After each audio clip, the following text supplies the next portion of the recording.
Josephine Macalister Brew.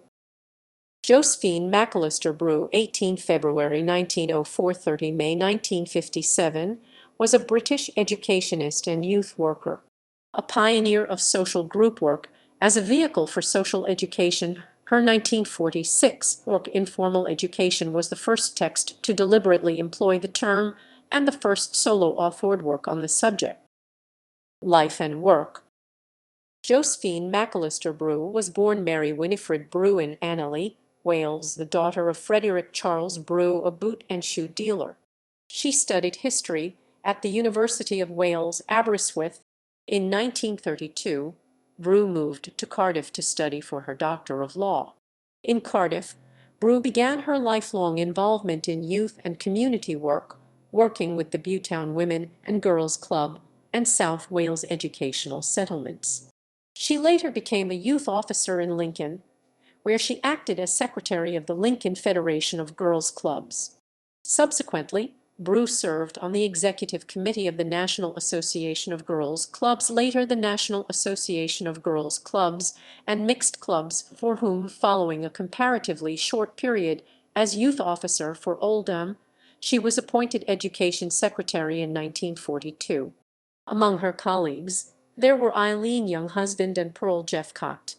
The National Association of Girls' Clubs and Mixed Clubs boasted, in 1944, 108,000 affiliated clubs, described as a training ground for citizenship, giving a foretaste of the responsibilities and joys of an adult life, as well as an experience of community life. Brew herself was a vocal advocate of mixed clubs, arguing for.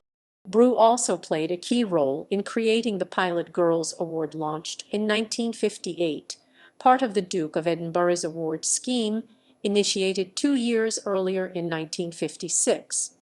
As well as active youth work, Brew was a sought-after speaker and contributor to numerous publications. These included pieces for the Times Educational Supplement as well as national newspapers. Brew's writing has been described as having a characteristic flowing style that moves between erudition and the plain talking of a sensible aunt. Philosophy.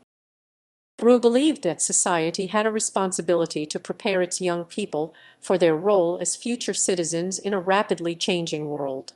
In Why Clubs et al. 1943, she argued that they are the citizens of tomorrow, and to them the community has a double responsibility.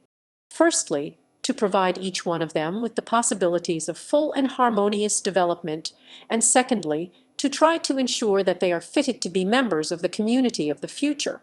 In her preface to Informal Education, published in 1946, Brew wrote, "Perhaps nothing will matter more in the next 50 years than the ability of the common man to adapt himself to the changing world, a world in which material prosperity may be just around the corner, but where there are still vast acreages of barren land in the intellectual, emotional, and spiritual field."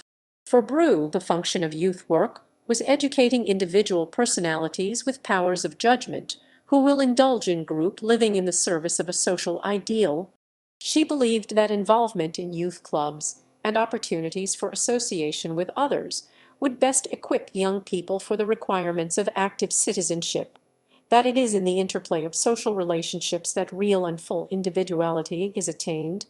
This preparation would act as a counterbalance to a society in which, Brew wrote, "We educate our children for the first 14 years of their life as though there were no such thing as industry, and then surrender them to industry as though education had never been, never been, never been, never been, never been, never been, never been." Brew also believed that, in light of much social injustice and many intolerable circumstances, the aim of club leaders should be social reform. In Clubs and Club Making, she argued that, if young people are to become fully alive to their own powers and capable of being responsible members of society, social conditions must not exist which make that almost impossible. Thus, the club leader must constantly seek to persuade the wider community to fit itself to be the kind of society in which these young people can grow up to enter into full citizenship. Death and legacy. Josephine Macalister Brew died on 30 May 1957 at Woodford Green, Essex. A funeral service was held at the City of London crematorium on 3 June. In an obituary in Nature, John Wolfenden wrote that there can be few people who have lived so fully, so usefully, or so serviceably as Brew. She would, he concluded, prefer to be remembered as one who never lost her astringent affection for hundreds of crazy mixed-up kids. Dame Isobel Cripps described Brew as a constructive force, whose great gift to us all is that she has built into the fiber of our nation something which will live on in the generations to come, to come, to come. On 13 June 1957, as part of the Queen's birthday honors, Brew was appointed CB. Publications: Clubs and Club Making 1943. In the Service of Youth, A Practical Manual of Work Among Adolescents 1944. Informal Education Adventures and Reflections 1946. The Young Idea 1956. Youth and Youth Groups 1957. Group Work with Adolescents in Social Group Work in Great Britain. Ed. Peter Q. Ensler 1954.